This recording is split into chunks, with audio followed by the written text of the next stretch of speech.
Orwell warned us, good people are the easiest to control. We all like to think that goodness is a shield, that if we are kind, moral, and well-intentioned, then we're somehow protected from manipulation, from deception, from systems that might exploit or control us. But what if the opposite is true? What if it's not the wicked, but the good, who are the easiest to control? George Orwell saw this decades ago, and he didn't whisper it, he screamed it through the pages of 1984, through the eyes of Winston Smith, through the cold, ill-calculated machinery of Big Brother. In that world, it's not the criminals or the rebels who are most easily broken, it's the ones who believe in doing the right thing. And disturbingly, that still holds true today. Let me say something uncomfortable. Good people follow rules. Good people want to trust authority. Good people want to believe that the system is ultimately just, that laws are written for the common good, and that obedience leads to peace. And that's exactly what makes them so controllable. Because once you convince a good person that the rules are moral, you don't need to force them, they will police themselves. They will silence their doubts. They will even shame others who question the system, because in their mind, questioning authority becomes equivalent to questioning morality itself.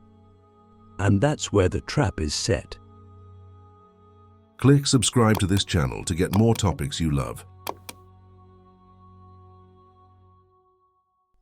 It starts subtly.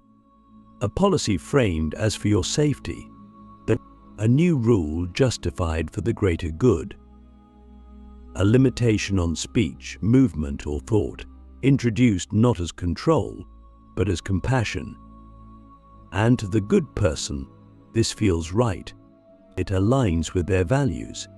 They believe they are helping. But slowly, the definition of helping becomes dictated by someone else, by the state, by the corporation, by the algorithm. And now, without realizing it, the good person becomes the enforcer of something they never agreed to but can no longer question. Orwell understood this with terrifying clarity. In 1984, the most horrifying moment isn't when Winston is tortured, it's when he begins to believe. When he starts to accept that 2 + 2 = 5, not because he's afraid, but because he's been convinced it's the right thing to believe. That's what total control looks like, not obedience through fear, but obedience through internalized morality. The party didn't want slaves, it wanted believers. So ask yourself, when was the last time you questioned your own beliefs? Not just what you believe, but why you believe it. Is it because you reasoned your way there? Or because it was handed to you by someone you deemed trustworthy? We all like to think we're independent thinkers, but the truth is, we're products of our environments. Schools teach us to follow rules. Media teaches us what to care about. Social norms teach us what's acceptable to say. And if we're good, if we want to be good, we listen. We conform. We obey. But here's the paradox. Goodness without awareness becomes a vulnerability. It turns the most compassionate people into the most efficient tools of control. History proves this. The worst atrocities, from inquisitions to genocides, weren't carried out by monsters.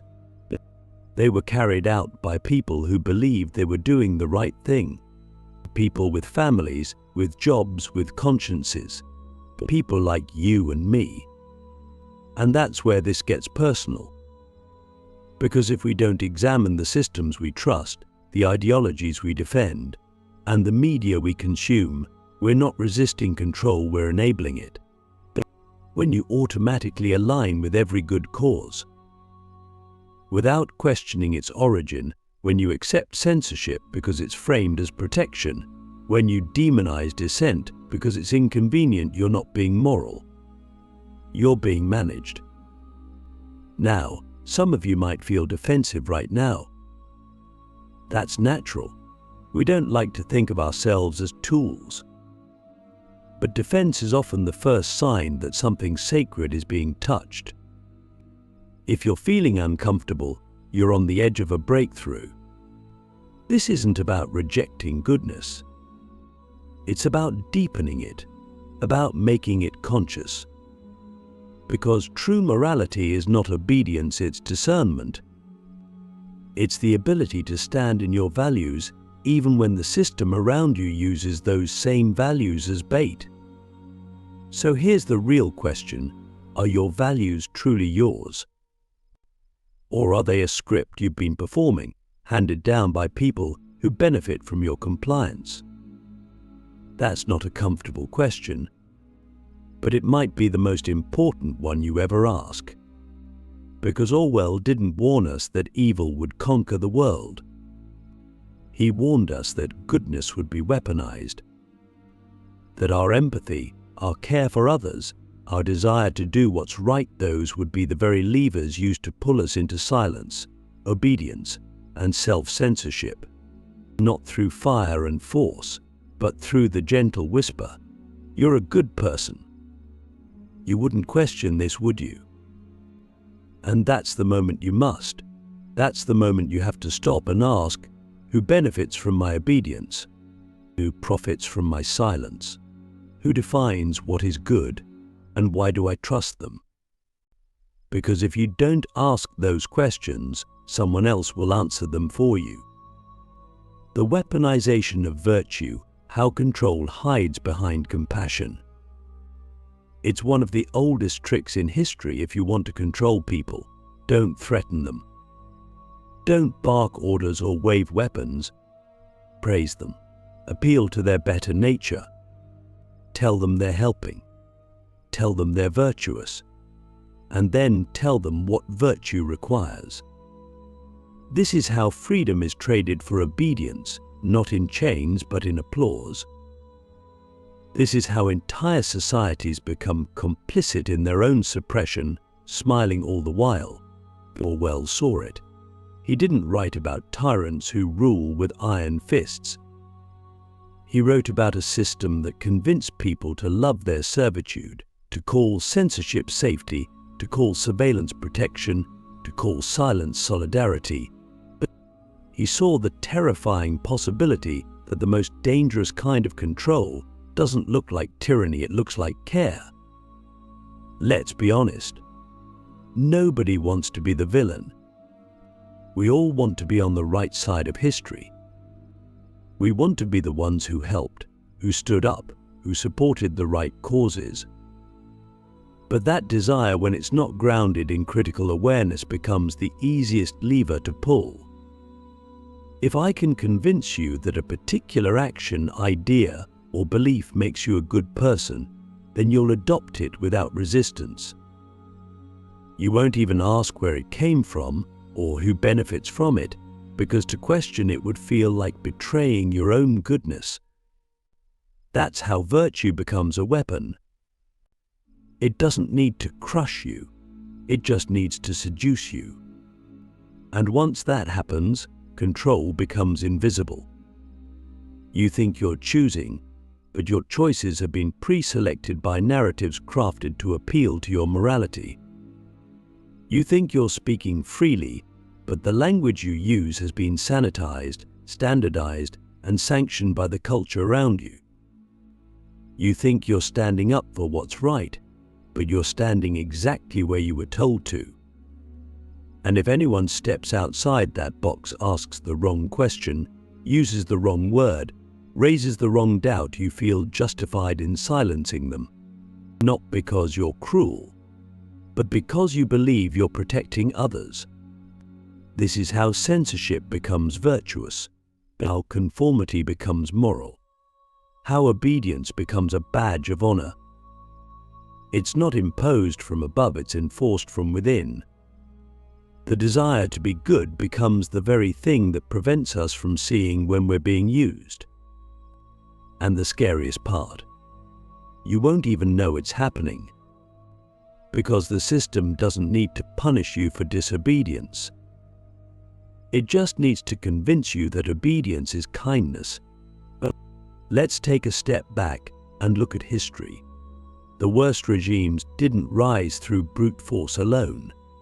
They rose through mass participation, through citizens who believed they were doing the right thing, neighbors reporting neighbors, teachers turning in students, families divided, not because they were evil, but because they believed they were helping, because they were told that loyalty to the cause, to the nation, to the truth required sacrifice. And when that sacrifice included someone's rights, someone's voice, someone's life, well, that was unfortunate, but necessary. After all, compassion demands hard choices, right? But real compassion is not blind. Real virtue is not obedient. But real morality is not decided by group consensus or political expediency. It requires the courage to pause and ask, is this truly good or just socially approved? Is this justice or just a performance of it? Is this care or is it control wearing a mask? And that's where this gets deeply personal. Because if you're watching this, chances are you are a good person. You care. You want to make a difference. But that's exactly why you must be vigilant. Because the more you care, the more susceptible you are to being weaponized by systems that don't. Systems that will use your empathy to silence dissent, your kindness to enforce conformity, your compassion to justify coercion. Not because they care about people, but because they know that you do. So here's a hard question. Have your values ever been used against you? Has your desire to be kind ever kept you from telling the truth? Has your need to be accepted ever made you betray your own voice? Have you ever felt guilted into silence because speaking up would make you one of the bad ones? If the answer is yes, then you've seen the weaponization of virtue up close. You've felt its pressure. You've tasted its subtle poison. The solution isn't to stop being good. It's to start being good on your own terms, to reclaim your morality from systems that seek to automate it, to realize that true virtue requires resistance, not just obedience. That sometimes, to be truly kind, you must be willing to be uncomfortable or unpopular, even called dangerous. Because Orwell didn't just warn us about oppression. He warned us about a future where oppression would come wrapped in the language of care, where the most powerful form of control wouldn't be violence, it would be consensus, where people wouldn't need to be forced into silence, they would silence themselves and feel proud for doing it. So ask yourself again, who defines your goodness? Is it your soul? Or is it a system that figured out how to dress control in the costume of compassion? The psychology of obedience, why nice people rarely rebel. Rebellion isn't born in anger, it's born in clarity. But clarity is hard to come by when you've been conditioned to see obedience as virtue and rebellion as selfishness.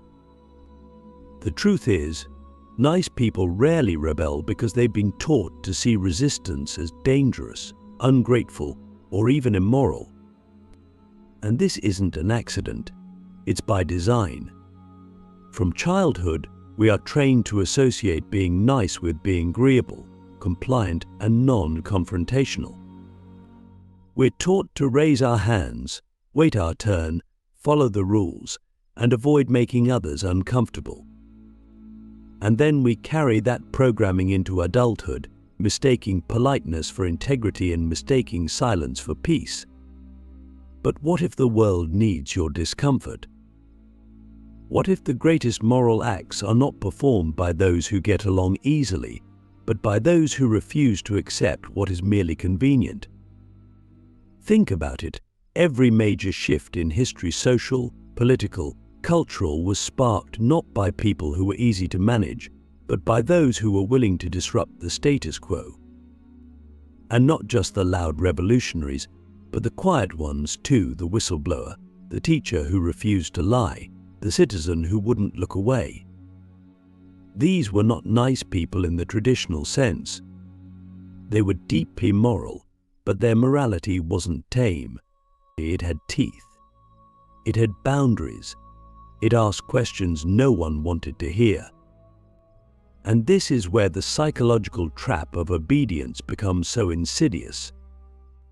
If you're someone who cares about others, you're more likely to avoid conflict. You're more likely to let things go for the sake of harmony. You're more likely to doubt yourself before you doubt authority. Why? Because you've been taught that rebellion is rude, and that questioning is disrespectful, and that dissent makes you dangerous.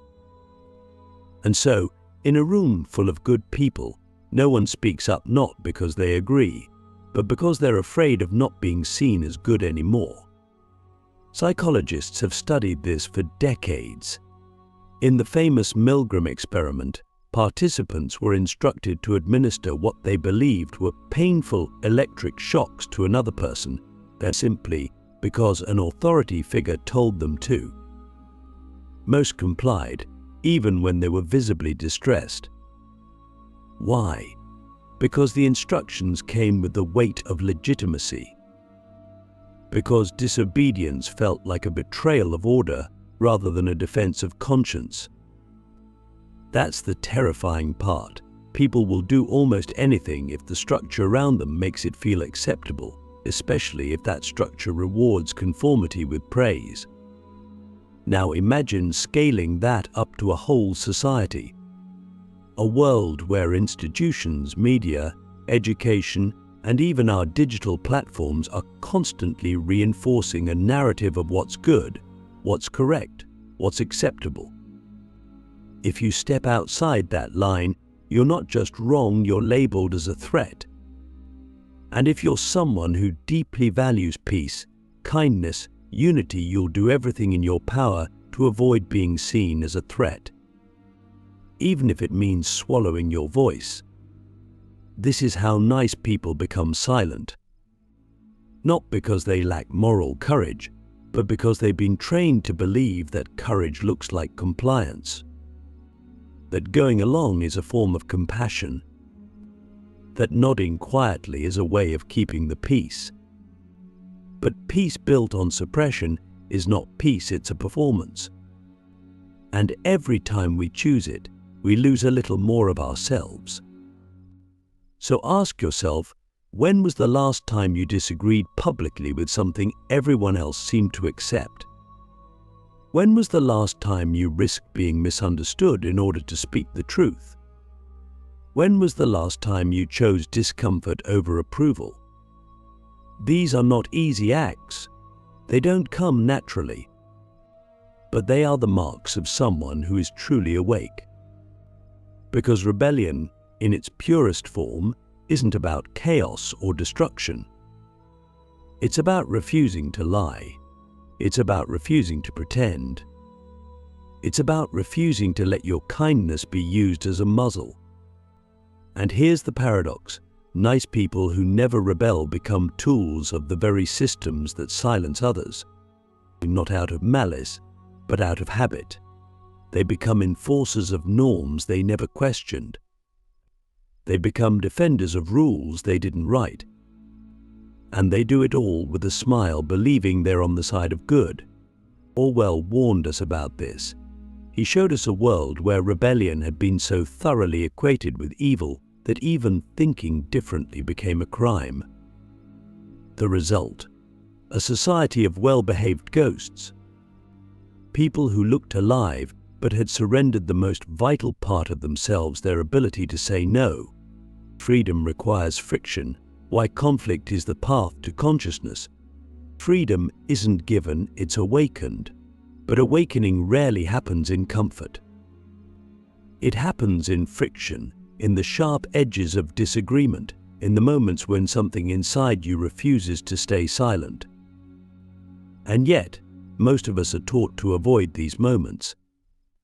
We're told that conflict is dangerous, that it breaks relationships, that it's a sign something has gone wrong. But what if conflict isn't a breakdown?